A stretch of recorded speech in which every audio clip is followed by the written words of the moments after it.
노동의 도른자들 노른. 자, 11월이네요. 11월 하면 저는 생각나는 거는 네. 전태일 열사가 11월에 돌아가셨어요. 아, 예. 그의 그렇죠. 죽음을 헛되하지 말라. 아름다운 청년 전태일. 홍경민. 아름다운 영화- 청년, 맞나요? 아름다운 청년 전태일. 네, 그 홍경민 배우가. 홍경민 씨가 주연으로 해서. 홍경민. 홍경민. 잠깐만요. 아니야. 홍경민은 이제 흔들린 우정이라고. 예, 친구와 친구 사이에서. 오늘 주제랑 사실 뭐 이분께서 아주 딱 맞는 분이라고 해서 저희가 공들여서 섭외를 했습니다. 자신을 희생해서 세상을 바꾼. 네네. 어떤 분이 우리와 함께 할지 한번 모셔보도록 하겠습니다. 모셔보겠습니다. 예. 어서 오세요. 안녕하세요. 안녕하세요. 민족민주 열사 희생자 추모 기념 단체 연대회의 여기서 일하고 있는 임영순입니다. 반갑습니다. 반갑습니다. 또 남자는 임영웅, 또 여자는 임영순. 한번 쳐봤습니다. 예. 이름이 영순입니다. 모든 것을 영순이다. 오늘 쉽지 않아. 오늘 쉽지 않아. 시작이 재밌네요. 이제 본격적으로 왜 그랬을까? 세상을 바꾼 세 분의 이야기를 소개하려고 합니다. 먼저 큰형님께서 간단하게 소개를 시작해 주시도록 하겠습니다. 왜 그랬을까? 아까 오프닝 때도 말씀드렸던 이 전태일 열사 이야기를 간단하게 1965년 그 당시 17살 나이에 청계천 평화시장에 재봉사 보조로, 그러니까 소위 말하는 시다로 입사를 합니다.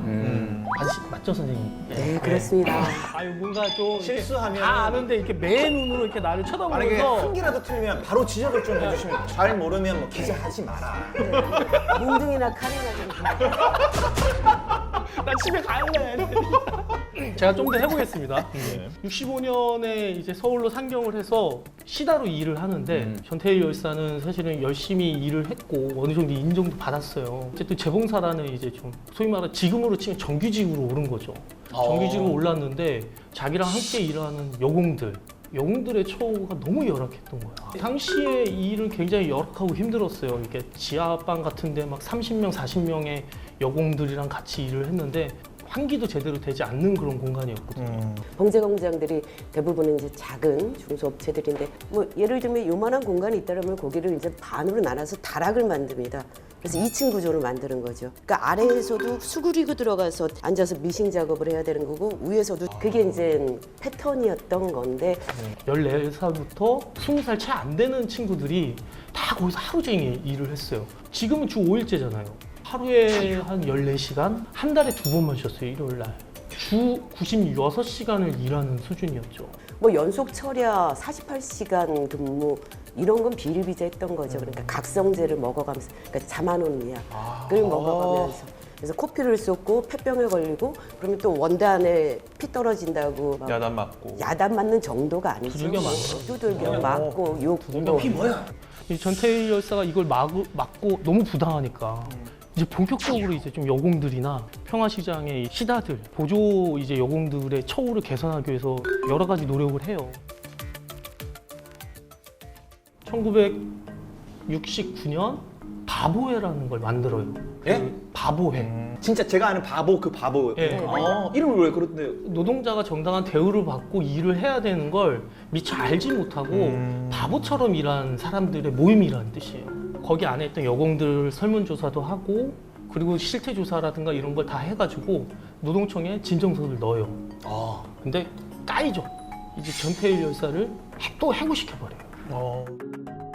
1969년 여름부터 그 다음에 한 3월인가 4월까지 막노동 공사판을 전전하다가 1970년 여름쯤에 다시 이제 평화시장 재단사로 취업을 합니다. 다시 또 조직을 해요. 이번에 그 3인 동회. 삼동회. 삼동회 맞습니다. 삼동회를 조직을 해서 좀 더 본격적으로 설문조사도 돌리고 실태조사도 알아내고 그리고 노동자들한테 서명도 받아요. 노동청에 제출을 해요. 다 까여요, 역시. 근데 또 가만히 있진 않아요. 박정희 대통령한테 편지를 써요. 직접? 근데 편지가 되게 구구절절해요. 그 당시에 여공들의 삶이라든가 어떤 열악한 처우에 있는지 그 요구 조건도 굉장히 명확해요. 하루에 12시간만 줄여달라. 하루에 80원 정도 받는 시다의 비용을 50% 정도 올려달라. 근데 박정희 대통령한테 전달되지는 않았죠. 저도 그 편지를 봤는데 이렇게 뭔가 요구한다고 해서 세게 쓰고 이게 아니라 굉장히 정중한 문체로 그걸 쓰셨더라고요. 이렇게 되기 때문에 이렇게 합니다. 이런. 하여튼 그래서 그렇게 했는데도 안 돼요. 그래서 결국에는 노동부에 그래서 법 개정을 요구를 했어요. 11월 7일까지 노동부에서 관련된 법 개정을 개정해주겠다고 약속을 했어요. 근데 11월 7일이 되도록 안 해줬어. 11월 8일 날 우리가 있으나 마나한 근로기준법을 태우는 하형식을 치르자. 그래서 노동자들끼리 그걸 조직을 해요. 근데 사실 그때 마음의 준비를 하셨던 거죠. 그 책과 함께 법과 함께 내가 불태워지리라. 그래서 당일날 시너의 몸을 듣고 그 친구인지 누군지 모르는 제3의 인물이 라이터에 튕겨서 이제 온몸에 불을 붙이고 그리고 그 거리를 계속 뛰다가 쓰러져서 그날 밤에 10시에 세상을 떠났죠. 마지막이 배고프다 이거였어요. 이 말 한마디를 남기고서 돌아가셨던.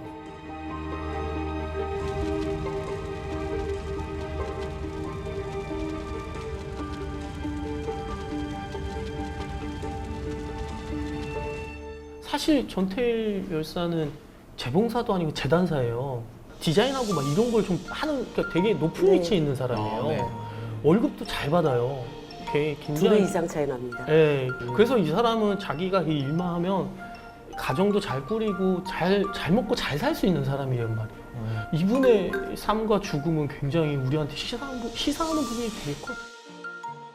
노동자가 정당한 대우를 받고 일을 해야 되는 걸 바보처럼 일하는 사람들의 모임이라는 뜻이에요. 근로기준법 자체라고 하는 게 있다라고 하는 것조차도 몰랐었지만 그것을 안다라고 하더라도 그것을 얘기할 수 있는 뭐 다 잡아간 그렇죠. 건데요. 그래서 쫄아 있었던 거죠. 네. 그래서 자기 목소리를 낼 수가 없었었고 알지도 못했었던 그런 그게 이제 좀 참담한 시대였던 거죠. 목소리를 내지 못했던 이유네요. 네. 저는 그게 그래서 궁극적으로 전태일 열사 죽음 이후로 대폭발이 일어났던 건 1987년 노동자 대투쟁이라고 생각해요.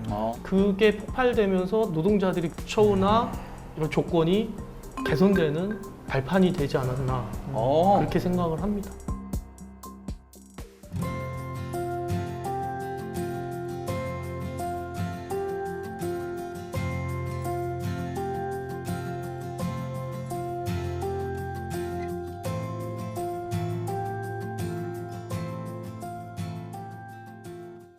왜 그랬을까?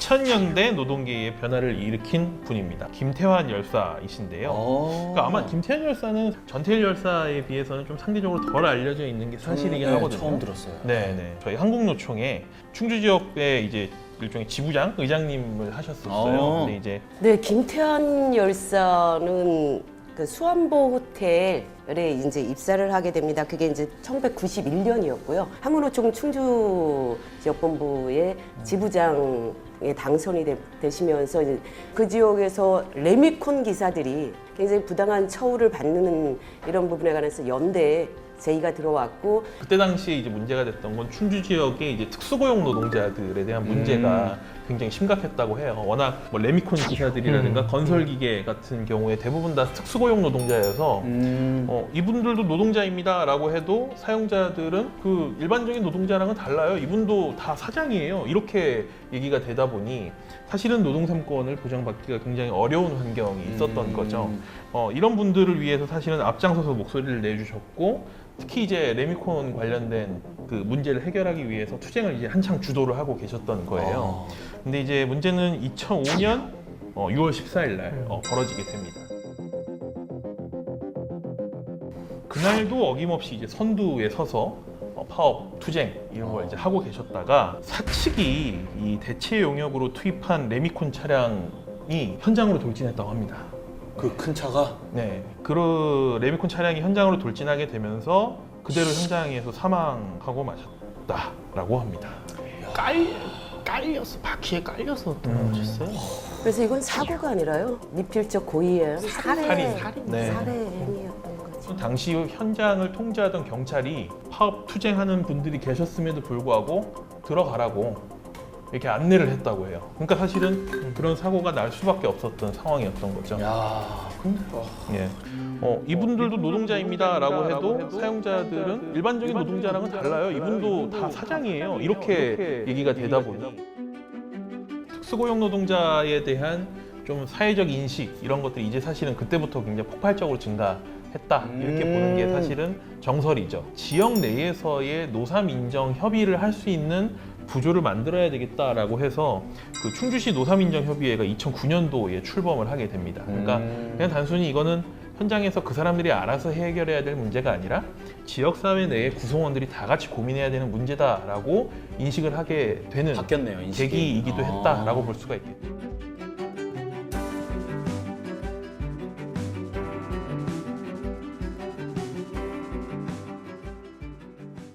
왜 그랬을까? 제가 준비한 분은 열사님은 아닙니다. 구의역 김군 네네 이야기입니다. 2016년도로 거슬러 올라가야 돼요. 2호선 그 구의역 승강장에서 불의의 사고가 발생하죠. 그 안전문을 수리하던 이제 김군이 승강장에 진입하는 그 열차에 치여서 이제 돌아가시게 되는 그분 나이가 이제 고등학교를 막 졸업해서 네, 20살. 네. 스크린도어 사건이 구의역 김군 사건 이전에 한 3건 정도가 더 있었어요. 2012년부터인가? 그런 일이 있었는데도 뭔가 계속 방치가 됐던 거죠. 그렇죠. 그 안전문을 수리하던 이제 김군이 승강장에 진입하는 그 열차에 치여서 이제 돌아가시게 되는. 제일 큰 문제는 외주화였죠. 이 친구는 한 달에 150만 원 받았어요. 특성화고 출신인데 150만 원이요? 네, 150만 원 받고 일을 했어요. 도급 계약에서는 1인당 인건비를 320만 원가량으로 책정을 해놨다고 하던데요. 그렇죠. 후려쳐지는 거예요. 그 구조가 돼가지고 결국에는 그 사건이 터졌던 거죠. 그래서 결국에는 좀 개선점도 많이 생겼죠. 지하철에서 안전 업무 같은 경우는 2017년부터 다 정기 직화를 만들었어요. 5년 동안 사망 사건이 한 건도 없어요. 오, 그러니까 할 수 있는 걸 그렇게 안 해놨던 거죠. 꼭 뭔가 터져야. 전태일 열사라든가 김태환 열사라든가 그 김군도 마찬가지로 죽어야지만 알려지는 상황. 왜 노동자들은 항상 이렇게 죽어야지만 뭐가 될까 하는 생각이 드는 거죠, 사실.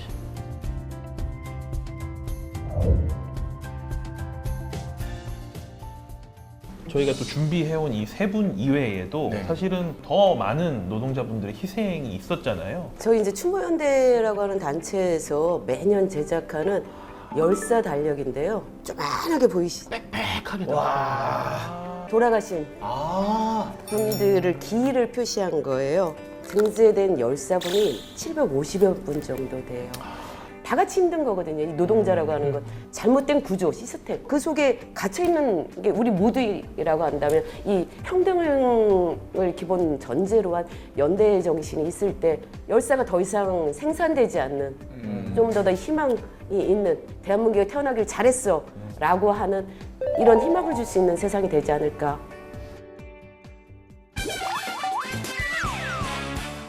최근에 이제 곧 대선이 있다 보니 대선 후보로 이제 나오고자 하시는 분들이 노동과 관련된 얘기를 굉장히 많이 하고 계세요. 근데 노동 정책과 관련해서 지지해야 되겠다라고 선정할 수 있을 만한 후보는 단 한 명도 없습니다. 일일 망발을 하시는 이분은 뭐 거론할 필요도 없고요. 근데 그분은 지지한다고. 사람이 달라 보이죠? 사람이 달라 보이죠? 아니야. 한번 말 실수를 했는데. 그 정책을 대선 후보들이 그렇게 내는 것 누가 나한테 힘을 줄 것인가라고 하는 것 때문에 그럴 텐데 우리가 좀 더 연대를 한다 그러면 우리의 힘이 그 정책을 바꾸게 하는 힘으로 작동되지 않을까 이렇게 생각합니다. 너무나 좋은 말씀 감사드립니다.